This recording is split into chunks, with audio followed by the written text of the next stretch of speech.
Hello everyone, welcome back to डिकेशल भैया। I no इस वीडियो को देख रहे बच्चों में से आधे बच्चे ऐसे होंगे जिनका मिड टर्म एग्जामिनेशन खत्म हो गया होगा और आधे बच्चे ऐसे होंगे जिनका मिड टर्म एग्जामिनेशन चल रहा होगा। दोनों ही कैटेगरी के बच्चे इस वीडियो को देख सकते हैं। जिन बच्चों का मिड टर्म एग्जामिनेशन चल रहा है वो इस वीडियो में बताए गए स्टेप्स को अगले 24 से 48 घंटे के लिए फॉलो करो। हाँ, इतने टाइम में इजिली तुम अच्छे मार्क्स स्कोर कर सकते हो अगर तुम मेरे सारे बताए गए स्टेप्स को फॉलो करते हो तो। एंड जिनका मिड टर्म एग्जामिनेशन खत्म हो गया है, तुम्हें पता है कि तुम्हारा एग्जाम अच्छा नहीं गया है या फिर तुम्हारा एग्जाम अच्छा तो गया है लेकिन तुमने जितना एक्सपेक्ट किया था उतना अच्छा नहीं गया है, तो वो बच्चे इस वीडियो में बताए गए स्टेप्स को अभी से फॉलो कर सकते हो और इसका रिजल्ट तुम्हें प्री बोर्ड्स में देखने को पक्का मिलेगा। लाइक मान लेते हैं तुम्हारा मिड टर्म में 80 में 55, 60, 65 आ रहा है, तो आई गारंटी मिड टर्म में 10 से 20 नंबर पक्का इंप्रूव होगा। तो चलो बिना टाइम वेस्ट किए इस वीडियो को स्टार्ट करते हैं। ये कोई क्लिकबेट वीडियो नहीं है, बहुत ही डिटेल में मैं हर चीज तुम्हें बताने वाला हूँ। सिंपली इस वीडियो में बताए गए स्ट्रेटेजीज को फॉलो करो और अपने एग्जामिनेशन में टॉप करो। स्टेप 1, सबसे पहले अपने एग्जामिनेशन के पैटर्न को समझो। तुम्हारा इंग्लिश का जो पेपर होता है ना, वो 3 पार्ट में डिवाइडेड होता है। सबसे पहला होता है रीडिंग सेक्शन, फिर होता है राइटिंग सेक्शन और लास्ट में होता है तुम्हारा लिटरेचर सेक्शन। रीडिंग सेक्शन तुम्हारा 22 मार्क्स का होता है, राइटिंग सेक्शन 18 मार्क्स का होता है और तुम्हारा लिटरेचर सेक्शन पूरे 40 मार्क्स का होता है। अब कुछ बच्चों को 12th में भी डाउट होता है कि भैया ग्रामर सेक्शन कहा गया, तो 12th में कोई ग्रामर सेक्शन नहीं होता है। तुम्हें फिक्र करने की कोई जरूरत नहीं है, तुम्हें सिर्फ रीडिंग, राइटिंग और लिटरेचर सेक्शन पे फोकस करना है और इन तीनों सेक्शंस को मिला के तुम्हारा एग्जामिनेशन 80 मार्क्स का आता है। इसके अलावा 20 नंबर तुम्हारे इंटरनल के होते हैं, यानी कि तुम्हारे स्कूल वाले तुम्हें देते हैं। अब तुम्हें इंग्लिश का एग्जाम पैटर्न समझ में आ गया, हम सीधे बढ़ते हैं स्टेप 2। स्टेप 2 है start with the easiest section. सबसे पहले हम लिटरेचर सेक्शन को देखते हैं कि कैसे तुम लिटरेचर सेक्शन में 40 में 40 नंबर ला सकते हो। देखो, लिटरेचर सेक्शन में 40 में 40 स्कोर करना बहुत ही आसान होता है। तो भैया कैसे करना है? सबसे पहले तो डिस्क्रिप्शन में लिंक होगा तुम्हारे लिटरेचर सेक्शन के प्लेलिस्ट का। इस प्लेलिस्ट में तुम्हारे लिटरेचर सेक्शन के हर चैप्टर्स को कवर किया गया है, चाहे वो फ्लैमिंगो बुक का सिलेबस हो चाहे विस्तस बुक का सिलेबस हो, सब कुछ कवर्ड है। एंड इन वीडियोस में ना तुम्हारा चैप्टर का लाइन बाय लाइन कवर्ड है। अगर तुम्हें विश्वास नहीं है तो तुम मिलाकर देख सकते हो। हर एक चैप्टर को एनिमेटेड फॉर्म में बनाया गया है और चैप्टर के लाइन बाय लाइन को कवर किया गया है। इन वीडियोस में कोई कॉम्प्रोमाइज नहीं है और ये वीडियोस बिल्कुल फ्री है, तुम्हें 1 रुपया भी किसी को देने की जरूरत नहीं है। एंड ऑल टोटल इन सभी वीडियोस के लेंथ को ऐड करोगे तो लेस देन 5 आवर्स में तुम्हारा पूरा लिटरेचर सेक्शन कवर्ड हो जाएगा। लेकिन क्या भैया इन वीडियोस को देखने से लिटरेचर सेक्शन में 40 में 40 मार्क्स आ जाएंगे? नहीं आएंगे। क्यों नहीं आएंगे? चलो स्टेप 3 में बताता हूँ कि लिटरेचर सेक्शन में और क्या क्या बाकी है। स्टेप 3, लर्न कीवर्ड्स एंड की पॉइंट्स। देखो, अगर तुम्हें चैप्टर के कीवर्ड्स और की पॉइंट्स नहीं पता होंगे ना, तो तुम एग्जामिनेशन में लिटरेचर सेक्शन के अंदर 40 में 40 नहीं ला सकते हो। अगर तुम सिर्फ मेरे वीडियोस को देख के जाते हो ना, तो तुम्हें 40 में सिर्फ 30 या 35 नंबर ही मिलेंगे। इसलिए नहीं क्योंकि मैंने पूरा एक्सप्लेन नहीं किया है, ऑब्वियसली मैंने पूरा लाइन बाय लाइन एक्सप्लेन किया है, लेकिन मैं जब तुम्हें एक्सप्लेन कर रहा होता हूँ ना, तो मैं काफी जगह पे कीवर्ड्स और की पॉइंट्स का यूज करता हूँ। लेकिन ये कीवर्ड्स और की पॉइंट्स तुम्हें एग्जाम के टाइम में याद नहीं होते हैं और तुम आंसर राइटिंग में लेम लैंग्वेज में लिख कर आ जाते हो। और अगर तुम ऐसे लेम लैंग्वेज में अपने बोर्ड्स में लिख कर आओगे ना, तो एग्जामिनर तुम्हें पूरी नंबर नहीं देगा। अगर 2 मार्क्स का क्वेश्चन है तो हो सकता है 1 या 1.5 नंबर दे दे। तो इसका सॉल्यूशन ये है कि तुम्हें हर चैप्टर के कीवर्ड्स और की पॉइंट्स पता होने चाहिए। लेकिन भैया हमें कैसे पता चलेगा? तो देखो, इसका 2 सॉल्यूशन है। एक सॉल्यूशन है कि तुम लोग एजुकेशन भैया ऐप से इंग्लिश के सभी चैप्टर के नोट्स को डाउनलोड कर सकते हो, लेकिन ये पेड है और इसका प्राइस है 149 रुपीज। इन नोट्स में हर चैप्टर के कीवर्ड्स, की पॉइंट्स, समरी, कैरेक्टर्स के सब कुछ गिवन है। तो अगर तुम मेरे वीडियोस को देखते हो, उसके बाद इन नोट्स को पढ़ लेते हो ना, तो ट्रस्ट मी तुम्हें इंग्लिश में 40 में 35 तो प्लस ही आएगा। भैया 40 में 40 क्यों नहीं आएगा, वो मैं तुम्हें अगले स्टेप में बताऊंगा। खैर, दूसरा तरीका भी है। अगर तुम मेरे नोट्स को परचेज नहीं करना चाहते हो तो कोई बात नहीं, परचेज करने की जरूरत नहीं है। दूसरा तरीका भी है, बस तुम्हें थोड़ा सा एक्स्ट्रा एफर्ट डालना पड़ेगा। जब भी तुम मेरे वीडियोस को देख रहे होगे ना, तो उस वक्त अपने चैप्टर को भी खोल लेना, यानी कि अपने बुक को खोल लेना। सपोज तुम द लास्ट लेसन का वीडियो देख रहे हो, तो उस वक्त अपने बुक में भी लास्ट लेसन को खोल के रखना और जब भी मैं कोई इंपॉर्टेंट वर्ड्स या की लाइंस बताऊं ना, तो उसे अंडरलाइन कर लेना, या फिर जब भी तुम्हें खुद से लगे कि अरे यार ये लाइन मुझे समझ में नहीं आ रहा है, तो उस लाइन को अंडरलाइन कर लेना। उसके बाद मेरे वीडियो में उसका एक्सप्लेनेशन सुन लेना। इस तरह से तुम अपने बुक में अंडरलाइन कर करके इजिली कीवर्ड्स और की लाइंस को याद कर सकते हो। हाँ, ये थोड़ा सा लेंदी प्रोसेस है, लेकिन ट्रस्ट मी, ये नोट्स को खरीदने से भी बेटर है, क्योंकि तुम नोट्स को खरीद तो लोगे लेकिन पढ़ोगे नहीं पढ़ोगे कोई गारंटी नहीं है। लेकिन इस तरह से अगर तुम बुक में अंडरलाइन कर लोगे ना, तो एग्जाम से 1 दिन पहले जब तुम बुक को खोल के ऐसे से पढ़ोगे तो तुम्हें रियलाइज होगा यार तुम्हें तो सब कुछ याद है। ये तरीका मैं भी अपने बोर्ड्स के टाइम में यूज करता था, इसलिए तुम लोग भी कर सकते हो। और हाँ, एक और डाउट क्लियर कर देता हूँ। बहुत सारे बच्चों को ये लगता है ना कि टीचर्स उनके स्पेलिंग मिस्टेक में बहुत ज्यादा नंबर काट लेते हैं, लेकिन ऐसा नहीं है। देखो, बोर्ड्स में क्या होता है ना, जब तक तुमने 4 गलतियां ना की हो तब तक तुम्हारा नंबर नहीं कटता है। अगर तुमने एक आंसर के अंदर 4 गलतियां की हो तब जाकर तुम्हारा 1 नंबर कटता है। अगर तुमने 2 या 3 गलतियां की हो तो यूजुअली उसे इग्नोर कर दिया जाता है। इसलिए बस इतना कोशिश करना कि हर आंसर में तुम्हारी 4 से कम गलतियां हो। अगर 4 से कम गलतियां होंगी तो तुम्हारी स्पेलिंग मिस्टेक में कोई भी नंबर नहीं कटेगा। अब तुम लोग सोच रहे होगे कि क्या भैया अब हमारे लिटरेचर सेक्शन में 40 में 40 नंबर आएगा? तो देखो अभी भी नहीं आएगा। एक और चीज मिसिंग है जो मैं तुम्हें स्टेप 4 में बताता हूँ। Solve PYQs and competency based questions. देखो अब तुम्हें इतना तो पता चल ही गया होगा कि अब जो सीबीएसई में क्वेश्चंस पूछे जाते हैं ना, उसमें 50% से ज्यादा क्वेश्चन कॉम्पिटेंसी बेस्ड क्वेश्चंस होते हैं और कुछ क्वेश्चंस प्रीवियस ईयर्स के भी होते हैं। इसलिए कॉम्पिटेंसी बेस्ड क्वेश्चंस और प्रीवियस ईयर क्वेश्चंस को सॉल्व करना काफी ज्यादा इंपॉर्टेंट हो जाता है। अब तुम लोग सोच रहे होगे भैया कैसे करें, इसके लिए तुम्हें बहुत सारी बुक्स खरीदनी पड़ेगी। तो देखो ऐसा नहीं है, तुम सिर्फ ओसवाल बुक्स की तरफ से आ रहे सीबीएसई क्वेश्चन बैंक बुक को खरीद सकते हो। इस बुक में 1000 से ज्यादा क्वेश्चन है और सभी क्वेश्चंस के answer CBSE board marking scheme के अकॉर्डिंग गिवन है। और ये बुक प्रॉपर स्टडी प्लान के साथ आता है, क्योंकि इस बुक में तुम्हें रिवीजन नोट्स और माइंड मैप्स तो देखने को मिलेंगे ही, जो तुम्हें एग्जाम के लिए रेडी करेगा। उसके साथ साथ तुम्हें चैप्टर वाइज यूनिट टेस्ट और प्रैक्टिस पेपर्स भी देखने को मिलेंगे,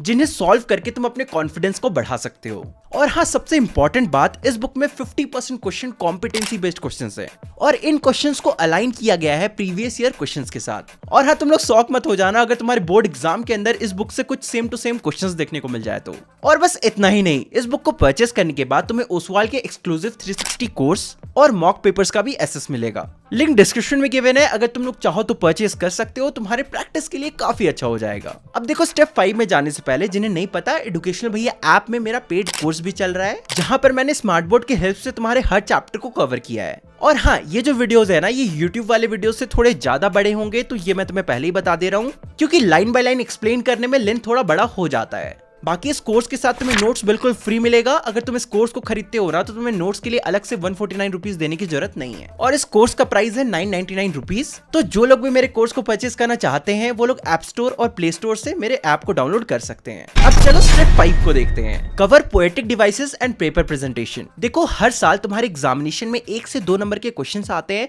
कहां से? पोएटिक डिवाइसेस से। एंड पोएटिक डिवाइसेस को पहचानना ना बहुत ही ज्यादा आसान होता है। तुम सिर्फ 10 मिनट में जान सकते हो कि तुम हर तरह के पोएटिक डिवाइसेस को कैसे पहचान सकते हो।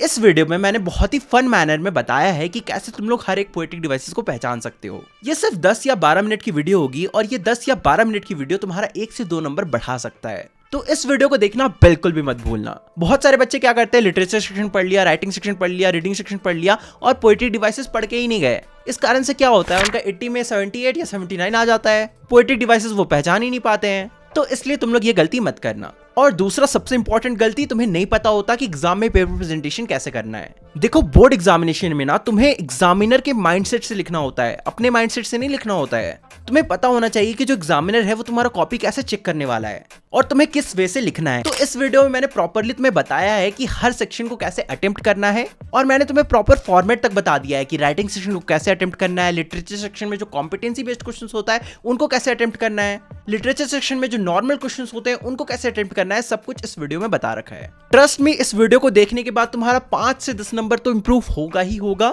अगर तुम ऐसे बच्चे हो जिसका 80 में 60 या 55 आता है, तो डेफिनेटली ये वीडियो तुम्हारे लिए ही है। क्योंकि मुझे पता है कि तुम लोग पढ़ते तो सब कुछ हो, लेकिन तुम्हें यही नहीं पता कि पेपर प्रेजेंटेशन कैसे करना है, इसलिए टीचर तुम्हें अच्छे से मार्क्स नहीं दे पाता है। अब हम लोग देखते हैं हमारे स्टेप 6 को, यानी कि राइटिंग सेक्शन को कैसे कवर करना है। देखो राइटिंग सेक्शन 18 मार्क्स के होते हैं और इसमें टोटल 6 टॉपिक्स होते हैं। Notice writing, invitation and reply, formal letter writing, job application, article writing and report writing.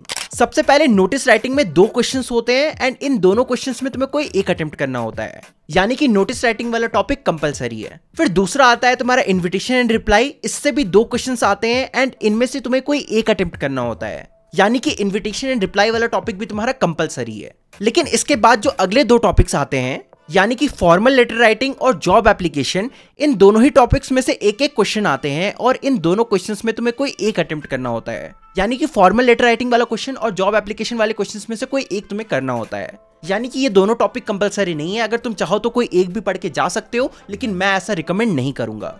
क्योंकि मान लो तुम जॉब एप्लीकेशन पढ़ के गए और फॉर्मल लेटर राइटिंग वाला क्वेश्चन इजी आ गया और जॉब एप्लीकेशन वाला क्वेश्चन थोड़ा डिफिकल्ट आ गया, यानी कि क्वेश्चन कुछ इस वे में लिखा गया कि तुम्हें समझ में नहीं आ रहा है, तो उस केस में तुम क्या करोगे? इसलिए दोनों ही पढ़ लेना। हालांकि जिनके पास अभी टाइम नहीं बचा है वो दोनों में से कोई एक स्किप कर सकते हैं। फिर इसके बाद जो पांचवा और छठा टॉपिक होता है, यानी कि तुम्हारा रिपोर्ट और आर्टिकल राइटिंग जो होता है ना, इनमें से भी 2 क्वेश्चन आता है, यानी कि रिपोर्ट राइटिंग से 1 क्वेश्चन और आर्टिकल राइटिंग से 1 क्वेश्चन, और इन दोनों क्वेश्चंस में से तुम्हें कोई एक अटेम्प्ट करना होता है। सेम इसमें भी अगर तुम चाहो तो कोई एक टॉपिक को पढ़ सकते हो, लेकिन मैं रिकमेंड करूंगा कि दोनों ही टॉपिक को पढ़ लेना।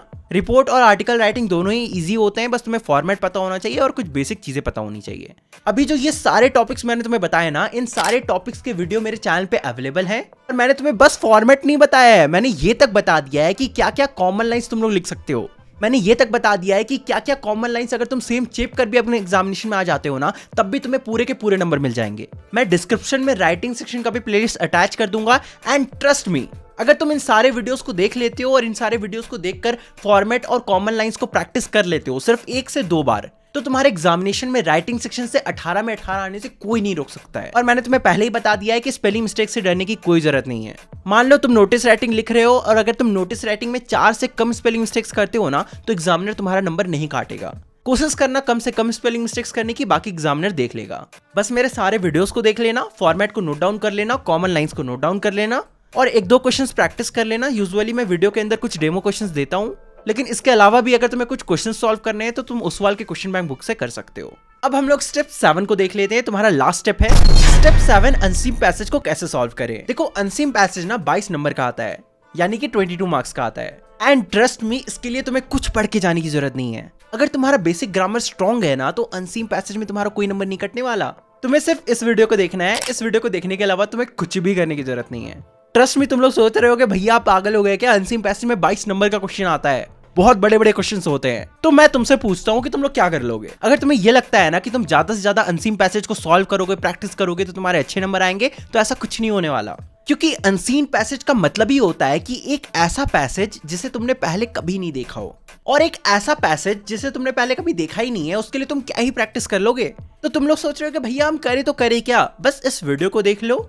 एंड दूसरा चीज ये करना कि एग्जामिनेशन में सबसे पहले अनसीन पैसेज को सॉल्व करना, कि अनसीन पैसेज को सॉल्व करते वक्त ना तुम्हारा प्रेजेंस ऑफ माइंड सबसे ज्यादा स्ट्रांग होना चाहिए, और जब तुम एग्जामिनेशन लिखना स्टार्ट करते हो तब तुम्हारा दिमाग एकदम पीक पे होता है। इसलिए मैं सजेस्ट करूंगा कि अनसीन पैसेज को सबसे पहले सॉल्व कर लेना। और इस वीडियो को भी मैं तुम्हें इसलिए देखने को बोल रहा हूँ ना, क्योंकि इस वीडियो में मैंने तुम्हें कुछ बेसिक चीजें बताई है जो तुम्हें पता नहीं होती है। फॉर एग्जाम्पल, एक बहुत ही कॉमन मिस्टेक है जो बहुत सारे बच्चे करते हैं, आई नो तुम भी करते होगे। बहुत सारे बच्चों को ये लगता है ना कि वो डायरेक्ट पैसेज से कुछ लाइंस को उतार कर अपने आंसर्स में लिख सकते हैं, लेकिन एक्चुअली तुम लोग ऐसा नहीं कर सकते हो। सीबीएसई ने ऑलरेडी कई बार बता रखा है, अगर तुम डायरेक्टली पैसेज से लाइंस को उतार कर लिखोगे ना, तो तुम्हें पूरे नंबर नहीं दिए जाएंगे। एक्चुअली में आंसर को तुम्हें खुद के वर्ड्स में फ्रेम करके लिखना होता है। ऐसे ही बहुत सारे कॉमन मिस्टेक्स हैं जो मैंने इस वीडियो में बता रखे हैं, अभी बताऊंगा तो बहुत ज्यादा लंबा हो जाएगा। अब देखो, वीडियो को एंड करने से पहले आई नो बहुत सारे बच्चे सोच रहे होंगे कि भैया आपने ज्यादातर अपनी वीडियोस को ही रिकमेंड किया है, तो देखो ऑब्वियसली मैं करूंगा ही, क्योंकि हो सकता है तुम्हारे लिए वीडियोस 10, 15 या 20 मिनट की वीडियो होगी, लेकिन ये मेरा 5 से 6 साल का एक्सपीरियंस है, और मुझे इस 15 मिनट की वीडियोस को बनाने के लिए 6 साल का एक्सपीरियंस के साथ साथ 2 से 3 दिन लगता है। एक वीडियो को बनाने के पीछे स्क्रिप्टिंग, रिकॉर्डिंग, एडिटिंग सब कुछ लगता है, और तब जाके ये फाइनल प्रोडक्ट तुम्हारे सामने आता है, और इसलिए ये बेस्ट होता है। और तुमसे पहले कई सारे सीनियर्स ने इन वीडियोस को देखकर 90+ स्कोर किया है, तो ऑब्वियस सी बात है मैं अपनी वीडियोस को तो रिकमेंड करूंगा ही।